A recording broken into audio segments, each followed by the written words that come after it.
Back with the power panel, Susan, Chad, Jerry, and Chris for one more round, and we're going to do it on this. Last night on The National, Peter Mansbridge interviewed Governor General David Johnston about his new book, The Idea of Canada, Letters to a Nation. The conversation, though, covered a number of topics, and Johnston had some maybe provocative things, we'll qualify them in a minute, to say about last fall's niqab controversy and the Syrian refugee issue. Take a listen. But look at the outcome of those two, quote, crises. Look at how Canada has managed the Syrian refugee crisis in an exemplary way, and in particular, how the grassroots communities have responded to that. And look at the debate with respect to the niqab. I think Canada showed its strength that should not sidetrack us from who we really are. But you were worried. Yes, and I continue to worry about any initiatives that would cause us to be small-minded. Okay, Chad, because you were tweeting about it, I have a sense of what you were going to say, but go ahead. Do you think that those were appropriate comments from the GG? It's only because David Johnston is a beloved and respected Canadian that he's going to get away with this. Governor General should have opinions in two instances: when they are alone in private with the Queen, our head of state, or when we have a constitutional crisis. So I will quote the great constitutional scholar Archie Bunker when I say, Your Excellency, stifle.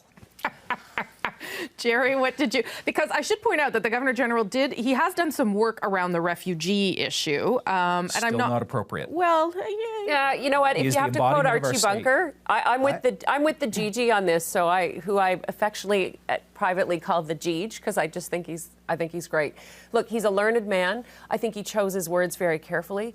The rest of that interview, he was talking about Canada's inclusiveness. He talked about how he'd been speaking with Angela Merkel, and she was asking about what works. I think he spoke after the government of the day was gone, after the election was over, and his job. But he said to Peter, his role as Governor General is to advise, to encourage, and to warn. Well, he does engage in, my exec is reminding me, in volunteerism. That's something that he promotes as a mandate. You could argue, I think, that the refugee story was part of that. The niqab thing, I don't know, Jerry. You tell me whether you thought that was a little too political. I was actually watching Lethal Weapon, so I didn't see the I didn't see the interview. Peter will have something to say to you on your way out, sir. Listen, it won't be the first time.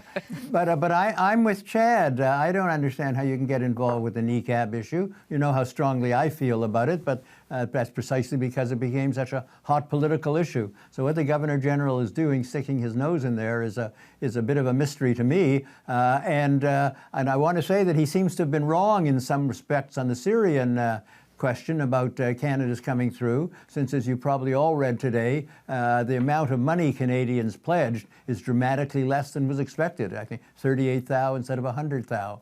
Although the government's making up the difference in that case. Chris, I want to hear from Chris on this. But there was a lot more that was expected from that. So he seems to have been wrong constitutionally and wrong substantively. Other than that, I thought he did fine. Well, it was a really great interview in the sense that David Johnston went much further than people thought. Had he said it during the course of the campaign, I would be the first guy writing, this is not what a Governor General is supposed to do, could influence the outcome. He's a Queen's representative. It's not his place. He was reflecting back. He didn't like the tone of the debate. As Governor General and this kind of thing, he's talking about a book that he's written. I wasn't as offended by this. But what happens, play this game with me. What happens if we get into some sort of crisis, right? There's a majority government, so just play along. And he has to make some sort of decision. And we now know his feelings about what the Conservative Party believes about the niqab.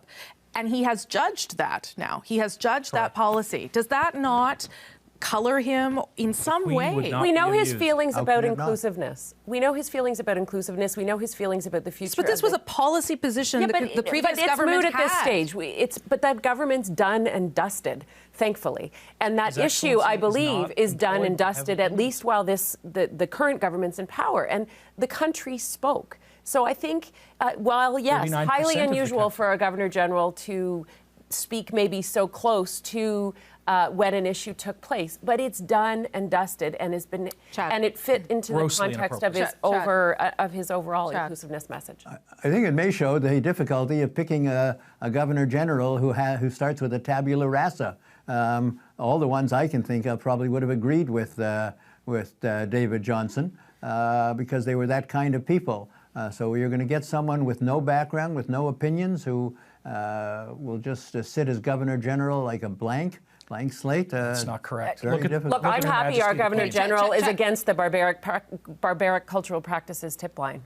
Chad, you've been patient. And I should point out, someone on Twitter says to me, you can't assume that all Conservatives think that about the niqab. I certainly don't. But it was a position that they took during the election. The individual issue is irrelevant. The Governor General must remain neutral because he is the constitutional coach and referee if we end up a river without a paddle in our parliament. And minority parliaments have proved that you're never that far away. The Governor General has to be absolutely impartial when, in a time of crisis, as the Commander-in-Chief of our forces and as the person who wields all the power to dissolve our parliament, they have to have the faith of all sides. This Governor General stepped in a flaming bag of dog excrement last night, and he's such a good guy, no one's going to call him on. Okay, well, you are, but do you not think that he has more leeway, given that there is a majority government? As Susan points out, we are safe now for 4 years. Or follow the career of Her Majesty the Queen. She has never, ever done something like this. She didn't have a term limit. And she's a very good ruler. She doesn't have a term limit, and this Governor General does, and he's the end of his second term. Limits, and he's writing, as Chris pointed out, in the context, I have no idea what he just said, writing in the context of the Queen has a term limit, she dies. Anyway, go ahead, Chris. Last point. Well, you asked a hypothetical question, so I won't answer it, but I think it's great fodder for debate here. And look, as I said, it is unusual for someone to like David Johnston to express an opinion like this. But the issue is over. Had he done it during the campaign, it would have been, in my view, a completely different situation. And he wouldn't. He's a constitutional expert, a constitutional scholar. I have the utmost faith in this Governor General. All right. You guys were on fire tonight, no doubt. That with the bag of whatever Chad was talking about. Anyway, very good. Thank you all. Nice metaphor.